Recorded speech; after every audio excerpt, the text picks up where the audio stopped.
नमस्कार। आप सभी शिक्षक भाई बहनों को नमस्कार। स्वागत है आपका मेरे चैनल पर। हम आपके लिए लाए हैं आज निष्ठा मॉड्यूल के 1 से लेकर 18 तक सभी मॉड्यूल, जिनसे निष्ठा परीक्षा होनी है और सभी को इस परीक्षा को देना है। 1 मॉड्यूल से लेकर 8 मॉड्यूल तक जितने भी मॉड्यूल्स हैं, उनके जो भी प्रश्न और उत्तर आपने दिए थे, उन सभी को यहाँ पर दिया जा रहा है। आइए चलते हैं, देखते हैं। प्रश्न नंबर 1, निष्ठा का फुल फॉर्म बताइए। ये मॉड्यूल क्रमांक 1 का पाठचर्या और समावेशी कक्षा मॉड्यूल है। तो प्रश्न नंबर 1 था हमारा, निष्ठा का फुल फॉर्म बताइए। तो निष्ठा का फुल फॉर्म है national initiative for school heads and teachers holistic advancement. प्रश्न नंबर 2, निष्ठा के द्वारा कितने शिक्षकों को प्रशिक्षण दिया जा रहा है? करीब 42 लाख शिक्षकों को। प्रश्न नंबर 3, निष्ठा प्रशिक्षण का मुख्य उद्देश्य क्या है? उत्तर, सभी शिक्षक साथियों को क्रिएटिव, ऊर्जावान, उत्साही बनाकर सतत उनके व्यवसाय का उन्नयन करना, बच्चों को क्रिएटिव बनाते हुए उन्हें शिक्षा की मुख्य धारा से जोड़ना। प्रश्न नंबर 3, निष्ठा प्रशिक्षण की विशेषताएं क्या क्या हैं? उत्तर, हिंदुस्तान के सभी शासकीय शालाओं के कक्षा 1 से 8 तक सभी प्रधान अध्यापकों, संस्था प्रधानों, अकादमिक समन्वयकों का उन्मुखीकरण करना और उन्हें निष्ठा के महत्व के बारे में बताना। प्रश्न नंबर 5, निष्ठा प्रशिक्षण कार्यक्रम में कुल कितने मॉड्यूल्स हैं? तो उत्तर है कुल 18 मॉड्यूल्स हैं। कुल 18 मॉड्यूल्स हैं। प्रश्न नंबर 6, निष्ठा के प्रत्येक मॉड्यूल्स में कितने चरण हैं? तो इसका उत्तर है कुल 7 चरण हैं। प्रत्येक मॉड्यूल्स में कितनी गतिविधियां हैं?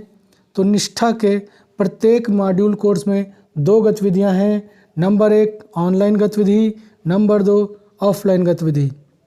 प्रश्न नंबर 8, ऑफलाइन गतिविधियां क्या है? ऑफलाइन गतिविधियां वे गतिविधियां होती हैं जिनमें शिक्षक स्वयं चिंतन करके डायरी या चार्ट का निर्माण करता है। ऑनलाइन गतिविधियां क्या हैं? ऑनलाइन गतिविधियां वे गतिविधियां होती हैं जिनमें शिक्षक ब्लॉग स्पॉट लिंक पर जाकर उसे देखकर अपने विचार प्रकट करते हैं। प्रश्न नंबर 10, मॉड्यूल क्रमांक 1 से हमें क्या क्या सीखने को मिलता है? तो हमें पाठचर्या व समावेशी शिक्षा के अन्य पार्टों को सीखने को मिलता है। राष्ट्रीय शिक्षा नीति में क्या क्या कार्य हैं? तो राष्ट्रीय शिक्षा नीति में निम्नलिखित कार्य हैं। प्रश्न नंबर 12, किसी बच्चे में क्या क्या विविधता पाई जाती है? उत्तर, सीखने का स्तर, आकार में, आर्थिक स्थिति में, लिंग, जाति, उम्र एवं दिव्यांगता आदि में। प्रश्न नंबर 13, किसी विद्यालय की समस्त दिनचर्या किसके निर्देशन में होती है? उत्तर, किसी भी विद्यालय की समस्त दिनचर्या प्रार्थना से लेकर खेलकूद तक राष्ट्रीय पाठ्यचर्या के निर्देशन में होती है। प्रश्न नंबर 14, पाठ्यक्रम का आशय किससे है? उत्तर, पाठ्यक्रम 2 शब्दों से मिलकर बना है। पाठ्य और क्रम अर्थात किसी भी कक्षा के लिए विषयों तथा उससे संबंधित शिक्षण सामग्री का सुव्यवस्थित प्रस्तुतिकरण ही पाठ्यक्रम कहलाता है। प्रश्न नंबर 15, अभी तक देश में कुल कितनी राष्ट्रीय शिक्षा नीति बनी है? उत्तर है, हमारे देश में अभी तक कुल 3 राष्ट्रीय शिक्षा नीतियां बन चुकी हैं। पहली राष्ट्रीय शिक्षा नीति 1686, दूसरी 1986 और तीसरी 2020 को। प्रश्न नंबर 19, NCERT द्वारा कुल कितनी राष्ट्रीय पाठचर्या की रूपरेखा बनाई जा चुकी है?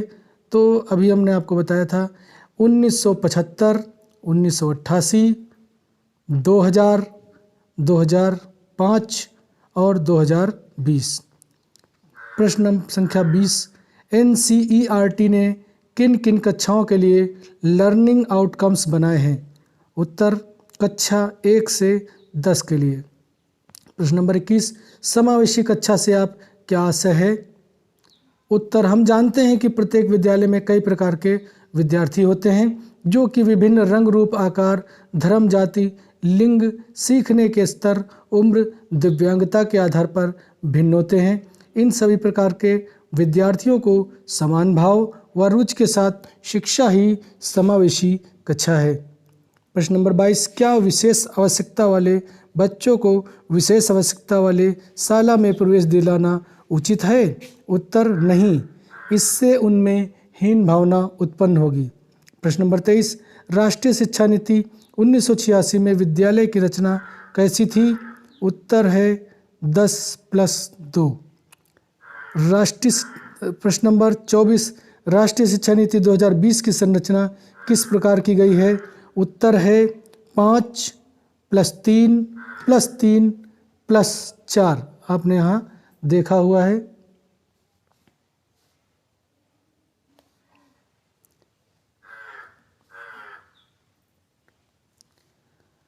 प्रश्न नंबर 25, अनिवार्य शिक्षा का अधिकार राइट टू एजुकेशन अधिनियम कब बना और लागू कब किया गया? अनिवार्य शिक्षा का अधिकार 2009 में बना और इसे 1 अप्रैल 2010 में लागू किया गया। प्रश्न नंबर 26, गंभीर अक्षम बच्चों को किस अधिनियम के तहत घर में ही शिक्षा पाने का अधिकार है? उत्तर, 2012 के तहत। प्रश्न नंबर 27, बच्चे कब जल्दी सीख पाते हैं?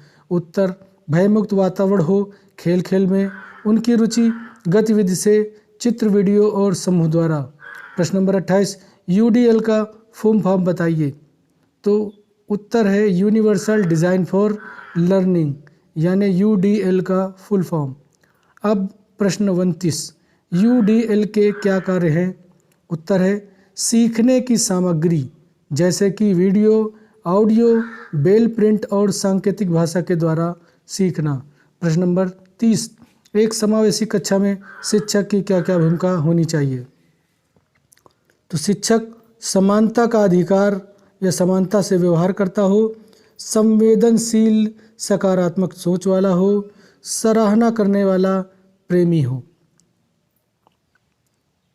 प्रश्न 31, समावेशी कक्षा का निर्माण कैसे किया जा सकता है?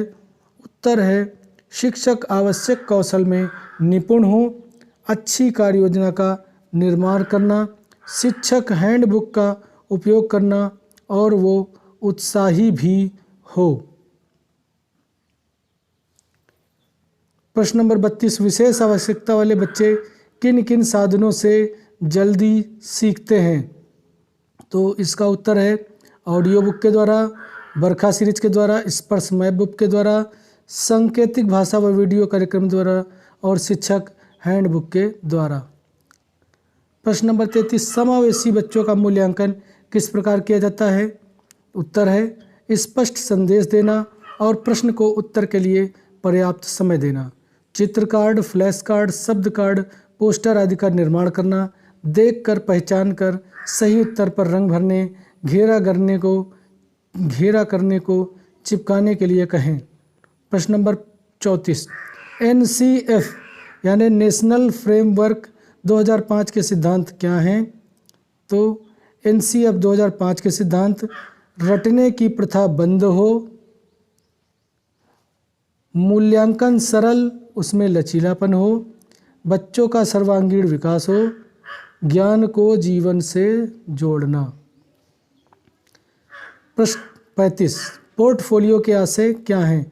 पोर्टफोलियो एक प्रकार का ऐसा बस्ता होता है जिसमें किसी बच्चे या व्यक्ति के जीवन काल के विभिन्न क्षेत्रों में उसकी उपलब्धियों, जानकारियों का समावेश होता है, जैसे व्यक्तिगत जानकारी, पारिवारिक जानकारी, शैक्षणिक जानकारी, सांस्कृतिक व खेलकूद संबंधी जानकारी, शैक्षिक क्षेत्र की जानकारी। प्रश्न नंबर 36, NEP का पूरा नाम क्या है? तो NEP का पूरा नाम है नेशनल एजुकेशन पॉलिसी। यह था मॉड्यूल क्रमांक 1। अब आपको जल्द ही मॉड्यूल क्रमांक 2 में मिलते हैं। तब तक के लिए नमस्कार। अगर आपको ये अच्छा लगा है तो हम आप इसकी सीरीज़ लेकर आ रहे हैं और जिसमें आपके सभी मॉड्यूल्स 1 से लेकर 18 तक सभी मॉड्यूल्स के विषय में प्रश्न उत्तर बताएंगे। अगर आपको अच्छा लग रहा है तो लाइक करिए, चैनल को सब्सक्राइब करिए